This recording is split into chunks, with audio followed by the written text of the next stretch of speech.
அனைவருக்கும் வணக்கம். இந்தியாவுக்கும் இந்தியர்களுக்கும் என்னுடைய வணக்கத்தை தெரிவித்துக் கொள்கிறேன். இன்றைய காணொலியில் பேசக்கூடிய விஷயம் மோகன்ஜி அவர்களை பற்றி. மோகன்ஜி அவர்கள் சமீபத்தில் ஒரு பேட்டி கொடுத்திருந்தார், ஒரு 2 நாளைக்கு முன்பாக. அந்த பேட்டியில் அவர் சொன்ன கருத்துக்கள் ரொம்ப முக்கியமாக பேச வேண்டிய ஒரு கருத்து. ஆனால் நமக்கு பேச முடியாமல் போச்சு. ஆனால் இன்றைக்கி நிறைய யூடியூப் சேனல்ஸ் அதை எடுத்து பேசியிருக்காங்களா அப்படின்னு பார்த்தா யாரும் எடுத்து பேசலை. அவர் பேசுனதை ஷேர் பண்ணியிருக்காங்க.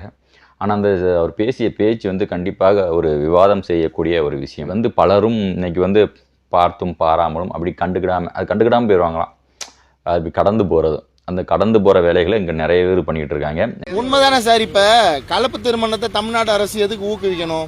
கலப்பு திருமணம் பண்ணுறவங்களுக்கு 50,000 ரூபாய் பணமும் 8 கிராம் தங்க நகையும் எதுக்காக கொடுக்குறாங்க? என்ன காரணம் சொல்லி கொடுக்குறாங்க? உங்களை யாரோ ஒருத்தர் சொல்லுங்கள். கலப்பு திருமணத்தை தமிழ்நாடு அரசு எதுக்கு ஆதரிக்குது சார்? சாதி ஒழிப்பு. கிட்டத்தட்ட 60 வருஷமாக திராவிட கட்சிகள் தான் இருக்குது. ஏதாவது ஒழிச்ச ஒரு சாதியோட பேர் சொல்லுங்கள். இந்த சாதியை ஒழிச்சிட்டாங்கன்னு ஒரு பேர் சொல்லுங்களேன். இவங்க என்ன பண்ணுறாங்கன்னா 50,000 ரூபாய் ஊக்கத்தொகையும் 1 பவுன் தங்க நகையும் கொடுத்து ஏதோ 2 சாதிகளுக்குள்ளே கல்யாணம் பண்ணி வச்சு அதில் ஒரு சாதியை வளர்க்குறாங்க. யாரெல்லாம் சலுகை வாங்குறாங்களோ அவங்களாம் சாதியற்றவர் அப்படின்ற சர்டிஃபிகேட்டையும் சேர்த்து வாங்கணுன்ற அரசாணையை தமிழ்நாடு அரசு பிறப்பிக்கணும்.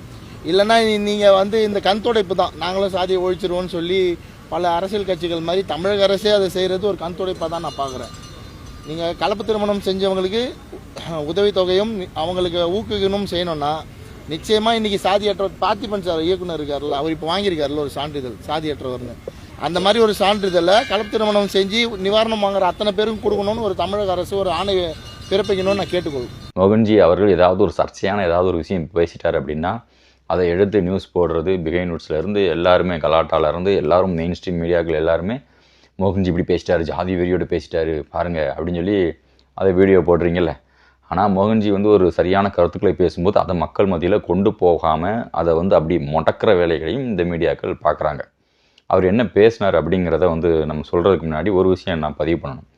அதாவது என்னென்னா, பல ஒரு ஸ்ட்ராங்கான கருத்துக்கள் இந்த அரசியல் தளத்தில் சமுதாய ரீதியாக, ஜாதி ரீதியாக இங்கே மோதல் வரும்போது அந்த இடத்துல ஒரு வலிமையான ஒரு ஸ்ட்ராங்கான கருத்துக்களை பதிவு பண்ணுறதுல வன்னியர் சமுதாயத்தை சேர்ந்தவர்கள் ரொம்ப சரியாக அந்த வேலையை பண்ணிட்டு வராங்க. அவர்களுக்கு ஒரு எதிர்ப்பு வரும்போது அவர்களை அடக்கணும், வன்னியர்களை எல்லாத்தையுமே அடக்கணும், ஒடுக்கணும் அப்படின்னு நினைக்கும்போது அந்த வன்னியர் சமுதாயத்தை சேர்ந்த தலைவராக இருந்தாலும் சரி, அவர்கள் ஒரு சமுதாய உணர்வாளர்களாக இருந்தாலும் சரி, ஒரு இயக்கம் வச்சு நடத்துகிறவங்க, ஒரு டைரக்டர், ஹீரோ யாராக இருந்தாலுமே ஒரு ஸ்ட்ராங்கான ஒரு கருத்துக்களை அந்த இடத்துல பதிவு பண்ணுறாங்க, போல்டாக பதிவு பண்ணுறாங்க. இது ரொம்ப முக்கியமான ஒரு விஷயம். ஸோ இது மற்ற சமுதாயங்களும் இதை பின்பற்ற வேண்டும். உங்களுக்கு ஒரு எதிர்ப்பு வரும்போது அதை கண்டு காணாமல் போகிறது, அதை மலுப்பலாக பேசுகிற 2 சமுதாயங்களும் ஒற்றுமையாக போவான். அவன் நாரை கிழிச்சிட்டு போயிடுவான். அவன் பயங்கரமாக போராட்டம் பண்ணிவிட்டு சட்டம்லாம் எங்கள் கிட்ட தான் இருக்குது அப்படின்னு சொல்லிட்டு போயிடுவான். இவங்க அவங்கக்கிட்ட வெள்ளை புறாவை பறக்க விடுறது, ஸோ இந்த மாதிரியான வேலைகளை சிலர் செய்வாங்க. ஒரு விஷயம் உண்மையான கருத்துக்களை பிரச்சனை என்ன, எங்கே பிரச்சனை இருக்குது அப்படிங்கிறத சொல்லுறதுல தப்பு கிடையாது.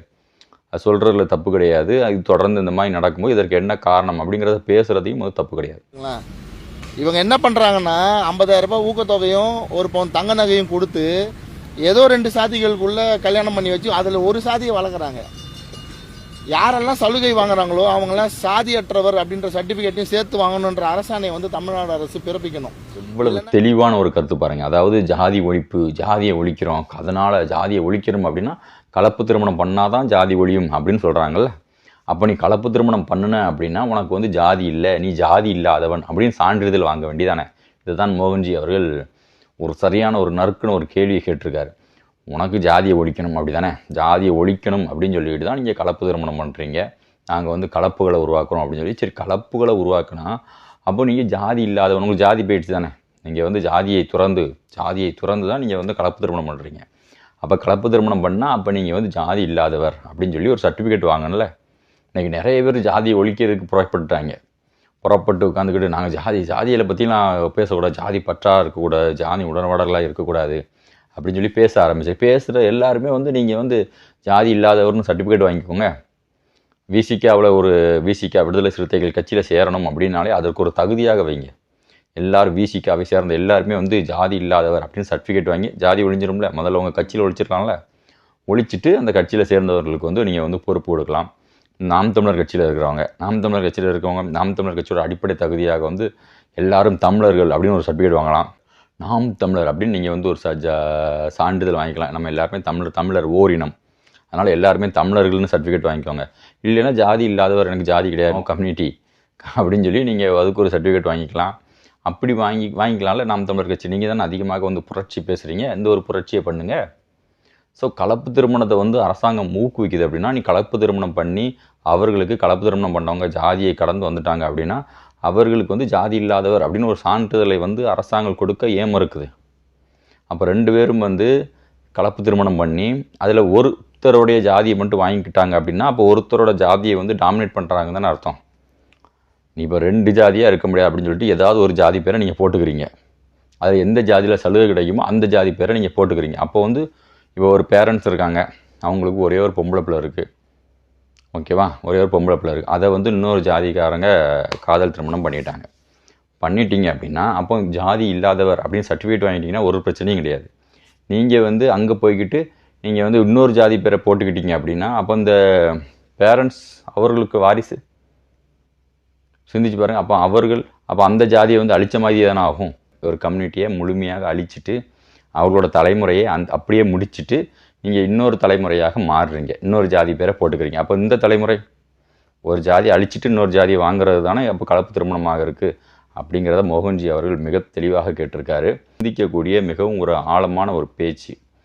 ஸோ இதை வந்து யாராவது வந்து ஜாதி இல்லை அப்படின்னு சொல்லிட்டு பேசிக்கிட்டு ஜாதி ஒழிக்க போகிறோம் அப்படின்னு சொல்லிட்டு வந்தாங்கன்னா நீ முதல்ல ஜாதி இல்லாதவன்னு சர்டிஃபிகேட் வாங்கிட்டியா அப்படின்னு அவன்கிட்ட கேளுங்க. நன்றி. மீண்டும் ஒரு காணொலியில் நான் உங்களை சந்திக்கிறேன். நான் சந்தனம் பாண்டியன். ஜெய் ஹிந்த்.